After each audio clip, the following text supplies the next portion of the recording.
I've got sitting to my right?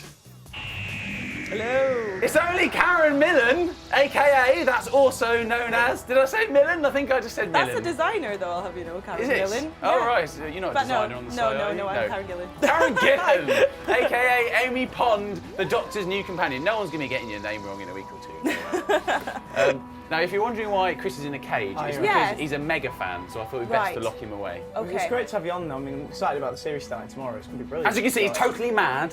Yeah, Don't look into his eyes. We should move the sonic screwdrivers away from him. Probably, yes, he could get out. Let's put them there. I know your plan, Johnson. Do you like hot cross buns? I am partial to a hot cross bun, but I don't like raisins. Karen, I'll pick them out for you. Thank you. Yeah, they've been in about 20 minutes now. So Oh, right, okay. Oh, actually, it's a bit long, isn't it? Oh, dear. No! I've burnt my buns! Oh, no. So was the journey unpleasant? Stop it, Chris! Stop it! Don't talk to him. He's mad. Oh, my buns! My bad buns! Right, we'll talk to you after Leslie and Dick and Dom. See you in a bit. Oh, buns! I hope you're having a better Good Friday than me. Actually, there is something quite good about this Friday. We've got Karen Gillan in, who plays Amy Pond in the new Doctor Who. Hello. I'm terribly sorry about this, Karen. It's okay. It's just very embarrassing. Yeah. Actually, we're not as embarrassing as mega fan Chris Johnson over here. Ed, this really is not necessary, okay? Chris, it's so yes, necessary. I'm excited, but I had to put him in a cage. So, do you think this is cruel? It's a little cruel. yeah. Look, I'll show you why I did it. I'll show you. Look, No, don't. These are the questions he wanted to ask you, right? You don't have to answer any of these. Right. Question 1. In 1971's Terror of the Autons, how do they get the telephone cable to come to life?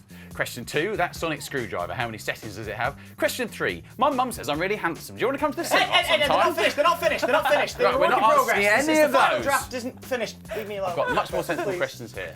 All right. Question 1, my mum thinks I'm really handsome. Sorry, no. Forget that. Just scrub that one. How did you get the role? That's the question I want to know.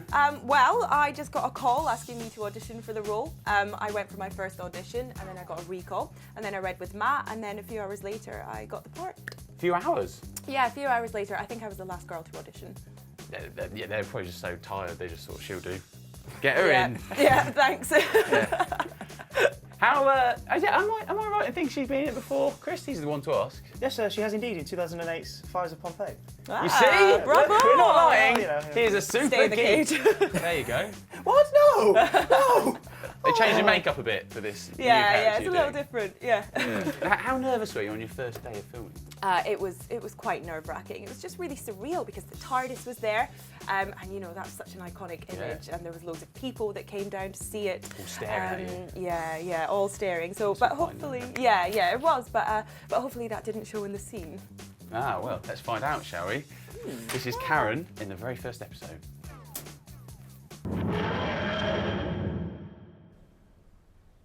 How many rooms?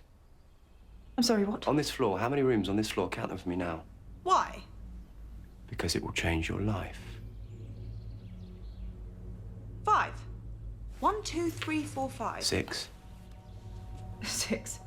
Look. Look where? Exactly where you don't want to look, where you never want to look. The corner of your eye. Look behind you.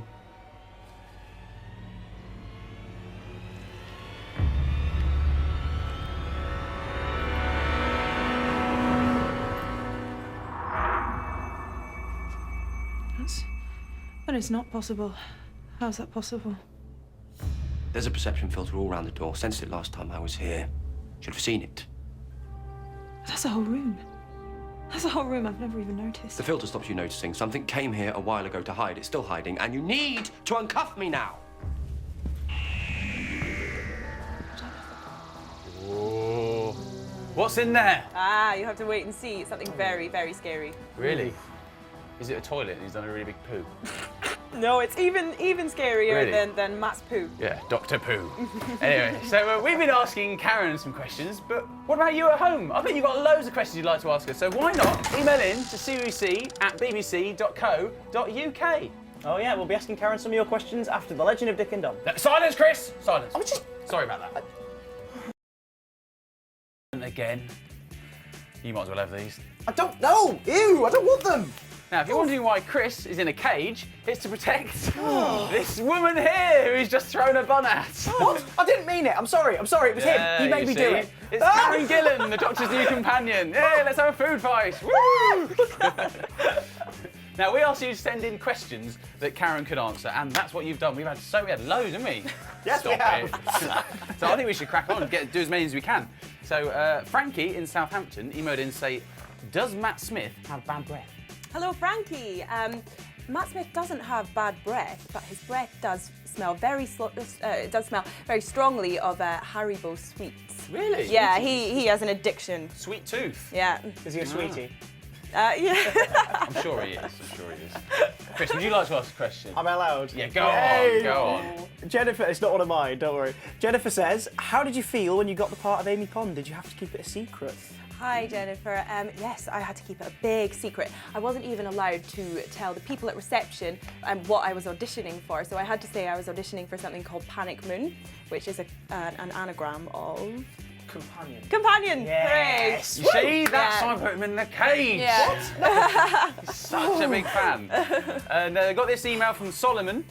He says, Hello, Solomon. is the Doctor's bow tie a real bow tie? Meaning, does he actually tie it, or is it on elastic? If it's on elastic, do you get the urge to twang it? Solomon, it's not a real bow tie. I'm sorry. It's fake. It's fake. So he can save the universe from Daleks, but he can't tie his own bow tie? Yes, Pathetic. I'm afraid so. Ooh, but his dear. braces are the most twangable. Twangable braces. Yeah. Handier than a sonic screwdriver. Kimberly says, I know how good David Tennant was, and my fave companion was Donna Noble because she was way sarcastic. But what has your character got to offer? That's from Kimberly. Well, hello, Kimberly. Amy Pond is very different from the previous companions, but what's the most interesting, I think, is her relationship with the Doctor. And we meet her in a really interesting way in episode 1, which you will see when you watch it, hopefully. And it kind of determines their relationship for the first part of the series. Oh, I'm looking forward to that. And when's it on? It's on Saturday, tomorrow at 6:20 BBC One. Of course it is! We all know that. Brilliant, you can let me out to watch it, right? I've got, what?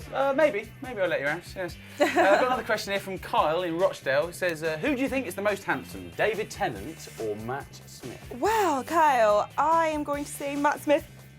Oh. I said it, but he's my Doctor. Of course I'm going to say that. Oh, poor old David Tennant is going to be weeping into his Converse. Jack says, does the TARDIS change this series? And if so, how has it changed? Jack. Ooh, Jack. Well, Jack Jack, yes, the TARDIS has regenerated along with the Doctor, and it's much bigger. And I will say that it's got levels this time. Levels? Yeah. Actually, I'm wondering something. Chris always leaves his cryptic Doctor Who things on the desk. What is this all about? Plural chin. Oh, God. Why has he written that? Why do you have to know that? That is my nickname at work on set. Who called you that? Matt. Matt Smith? But he's a drunk giraffe. He is, he's a drunk giraffe. Right, well, you should point out that he's got a really big forehead. Oh. Go. Your singular chin. Look at his action figure. Look at his action figure. Huge. Actually, this is quite a fun game, actually. This really annoys Chris when you do this. No! Ah!